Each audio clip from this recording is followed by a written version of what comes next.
Hi everyone, I hope you're all well. This video is going to be about what's going on at the Democratic National Convention right now, and explaining to you guys what the Uncommitted movement is if you've not already heard of it. The Uncommitted movement is in relation to the Biden and now Harris campaign's position on the genocide currently happening in Gaza and the subjugation of Palestinians throughout Israel and the West Bank and Gaza. It started when Biden said that there would be a ceasefire by Monday, I believe the weekend before the Democratic primary, in Michigan, which is an important state for Democrats. They really need Michigan if they're going to win this year. And if they don't get Michigan, they need to get Georgia and North Carolina, or Georgia and Arizona, or Arizona, North Carolina, and Nevada, which is not likely for them. And basically what this was a movement by Arab voters, Muslim voters, and anybody in solidarity with them to write in Uncommitted on the ballot in Michigan to signal to the Biden administration that they were not going to vote for him unless they were heard on this issue. So, there are about 3,300 delegates going to the convention that are at the convention, if I remember correctly. And there were a certain number of uncommitted delegates from the state of Michigan, but what Listen to Michigan started was something called the Uncommitted movement, where in every state where voters were able to choose an uncommitted or write-in option, people would write in ceasefire, or they would write in uncommitted or something else. I actually voted uncommitted in the primary here in Oregon. And out of those 3,300 delegates, I believe it was about 70 something or 80 something odd delegates that were uncommitted delegates. The main issue, obviously, for these people has been like an end to the killing in Gaza, but also like assistance and reparations for the Palestinian people. And despite bending over backwards to try to give Harris the opportunity to earn their support as uncommitted delegates, she's failed and she's dropped the ball. Harris's rhetoric on Gaza was initially a big step up from Biden's, and it still is a large step up from where Biden was at. She did not attend the joint session of Congress where Netanyahu spoke, and seemed to be very stern with him in the private meeting that she held with him. But despite being a large improvement, she has not made concrete commitments as to how she is going to bring about an end to the killing, whether it is an arms embargo or something else like that. The uncommitted delegates requested that a Palestinian American speaker be allowed to speak at the Democratic Convention. It was a very small ask on a convention that is 4 days long, where there are slots anywhere from 5 p.m. to midnight.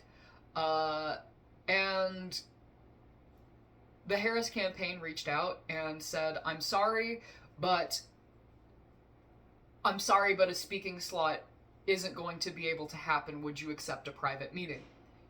That's worthless. That's not going to work. And the Democratic Party has until maybe only 3 hours from now, I'm not sure, but it has a few hours to make that decision if they're going to reverse it. Representative Ilhan Omar has joined the people doing a sit-in at the Democratic Convention. And I don't think it'll have enough momentum for them to change and allow a Palestinian speaker. But I think this really speaks to the racism of the Democratic Party. Now, that is different than the racism of the Republican Party, obviously. There are more people who the racism of the Republican Party is extended towards, be that black people, Latinos, other groups, Asians. In the Democratic Party, you pretty much cannot acknowledge that Palestinians are human beings and that the things that are happening to them are atrocious, that we would not tolerate anything resembling those conditions, and that we should work to bring about an end to those conditions that are hurting them and killing them. You can't.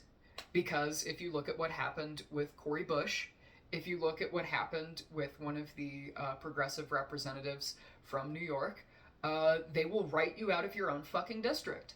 They will have an AIPAC, an Israel lobby endorsed candidate. They'll spend millions and millions of dollars to get you out. In the example of Jayapal, Pramila Jayapal, who is the leader of the Congressional Progressive Caucus, her sister, who worked in Portland, I believe, in some like city government position, AIPAC spent millions of dollars against her to have her ousted from her race just to spite Pramila Jayapal.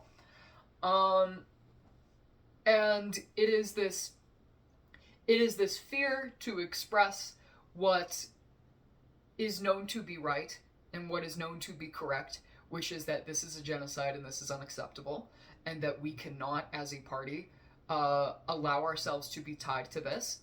And it is this desire to placate people like Joe Biden, people like Adam Schiff, people who have the worst fucking instincts politically, that leads us to a situation where a Palestinian American cannot speak at the convention of the party that they are a member of, and where instead of that we prioritize things like letting Bill Clinton's corpse speak for 30 minutes. It's depressing.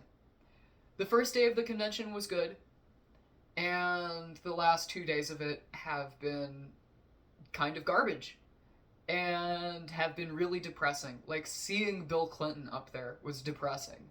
Like, seeing Nancy Pelosi was alright, but like, so many of these old speakers, it is like these ancient people that are still directing the movement of this party, as we watch them like deteriorate in front of us. And